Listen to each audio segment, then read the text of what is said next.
pictures from the elementary school district where my two children go to school, and Ed Kane's wife is a teacher at. I guess you could say it's a gut feeling and eyewitness. I've got a multitude of pictures of Hardin County driving past my house. It's 21 degrees one night and they come and sit on the bridge. I grab my video camera and I run outside, and it's nighttime, but it's the Hardin County because I seen him when he go by. He's parked on the bridge, I'm videotaping, and when he notices me videotaping, that's when he speeds away. You can look at some of the photos, you can look at some of the cars, and that was another reason why I've done nothing but take down license plate numbers so that I could prove what I was saying.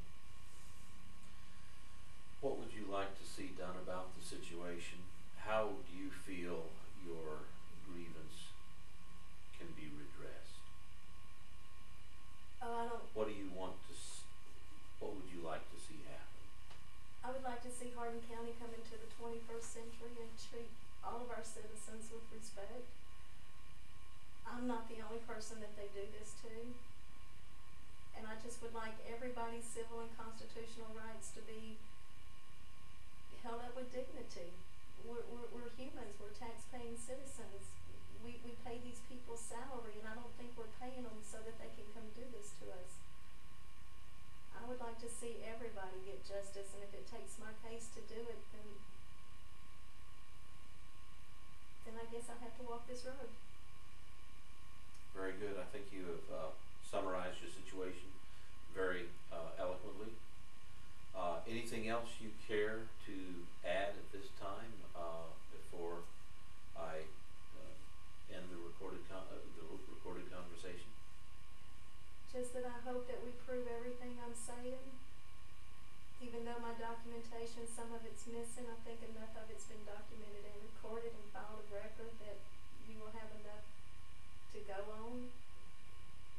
And I just hope we succeed, because if we do, then they won't be able to get away with this with anybody else.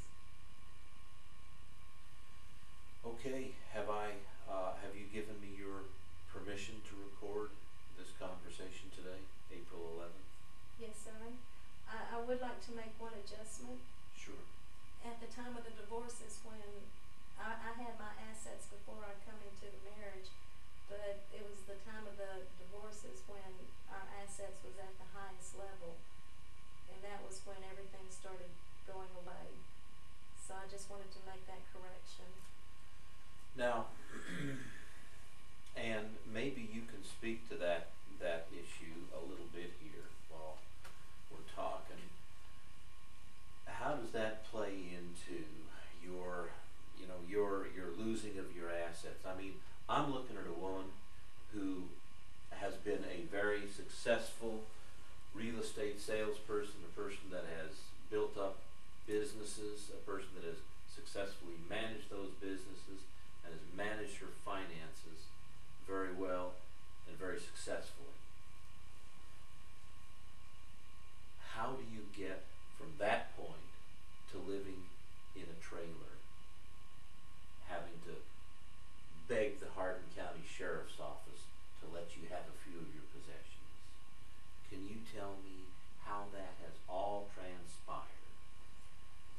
I lost the storage units, which was worth well over $500,000. It's 130 units on 5 acres in Lumberton, Texas, which is the fastest growing community for that county.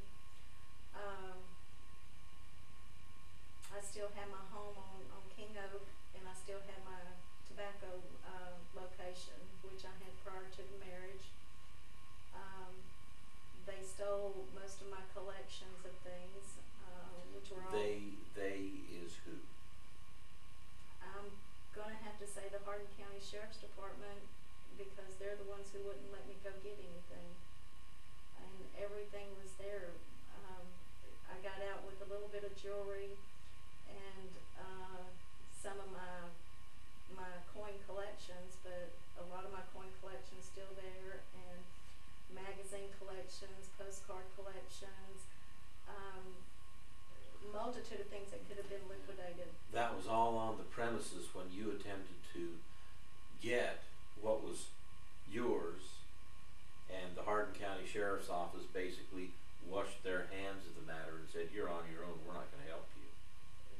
They told me I would be arrested for trespassing if I tried to get any of my belongings, that they no longer belong to me. So I would say it was the Hardin County Sheriff's Department. I was denied my due process of the law because I never went in front of a judge for a restraining order. And my attorney tells me that in order to have any kind of charges filed against you, you have to have a restraining order against you. Because if not, then, anybody can go and do things. Had you any kind of restraining order against you to get your property? No, sir. Okay. Nor did I have a restraining order against me on making a phone call. So you could have, as a citizen, gone to get what was rightfully yours. By law, yes, sir. Okay. You tried. Let's go to that incident with Aaron Tupper refusing to assist you in getting your property. You tried to get the video cam from the sheriff's department, didn't you? Yes, sir. With what result? They sent a letter stating that that the tape had been copied and was ready to be turned over, but then when we went to get it, they told us we couldn't have it. The day of the court, when my attorney filed for sanctions, they did bring a copy of the videotape, but they gave it to the judge and not us. They also had said they had And the judge is who? Joe Bob Golden. He's a retired judge. He is from Jasper County. He's basically part of the old boy system in that area, isn't he? I believe so. Brent Plunk had been publicly sanctioned on 2 cases, and in both of those cases it said there was a visiting judge that upheld his decisions. I haven't checked into it, but I am getting ready to do a Freedom of Information Act with the Commission on Judicial Conduct to find out if that was Joe Bob Golden. And he was also involved in another court case with Juanita Eason on the rape of her daughter. And Joe Bob Golden was brought up the back courthouse steps, and this is Rachel Coe telling me this, and her husband was the district attorney for Hardin County at one period. Was brought up the back steps, signed off on it, dismissing everything from court, and then was taken back out the back steps, and Juanita Eason never seen the judge, nor did she ever get her day in court. And I talked to Rachel the other day, and she actually took that into Beaumont, and I think the guy is now in prison. And there's also another case with Lonnie Brown. He shot a guy in his trailer park, and nobody would press charges on him, but if you go and look at their anniversary parties, just about everybody who's anybody in the judicial system is in that videotape. Now, the people that you are describing here are the same people that your ex-husband, Thomas Jasper, is all in cahoots with, isn't it? Yes, sir. Okay. What I'm trying to do is make it as clear as possible. This is the system that you have been fighting Yes, sir. to get a little bit of justice.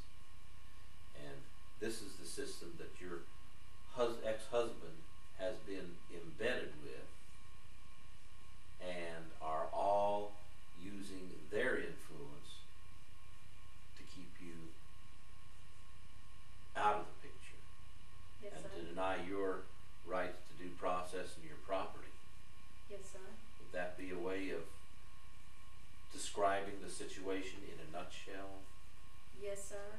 Considering that I drove to Jasper twice to get Judge Joe Bob Golden to sign off on something so that I could get my property. And the first time he said he wouldn't sign it because Russell Wright didn't like the wording, Who is Russell Wright? my husband's attorney. Mhm. And then the second time, he said he wouldn't sign it because he had no jurisdiction over the case anymore. The two statements would seem to contradict each other. Yes, sir. Okay. And it was Russell Wright that prepared all the paperwork for Judge Joe Bob Golden to sign off on, just like my attorney was the one who prepared this paperwork for him to sign off on.